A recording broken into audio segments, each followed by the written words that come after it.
Zeramba meti meti amnoli nene Fayati meti zau fanoli keldi fa vedeti Atawa kula faciti a famela mura solution Ambal kanzale baby gali koi manawu correction Someone aninu atana waniu Fitava mashiru natana natiru Yes onaninu atana waniu Fitava mashiru natana natiru Mahazum yala lafaya citawa Salatula dala iya chama kwen mama Halekum yala tamno zoni chali Fila fila no sananju baby makarari Alezo mila hafa na dechi si jala Wala wa ganjara kuingila fafara fara Chipare chipare chipare Love tam no natakal bula be Chipare chipare chipare Hano kun ken mother mare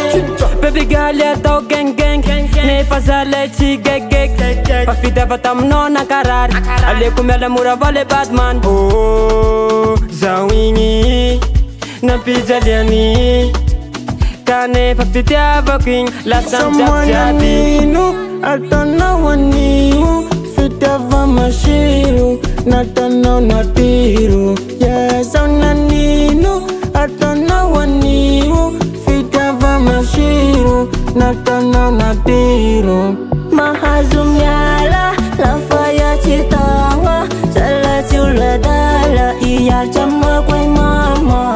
Halekum yala tamno zoni chali Fila fila no sananju baby makarari Alezo mila hafa na dechi si jala Wala wa ganjara kuingila fafara fara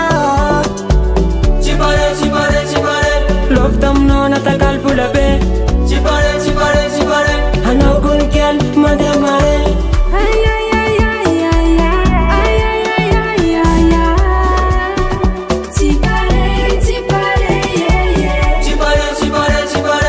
Love tam no natakal bula be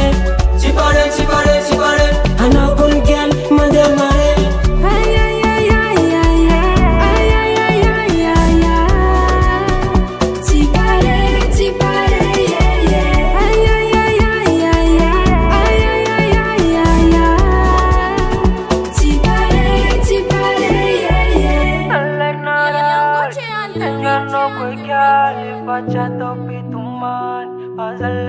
MR Studio and the Beats.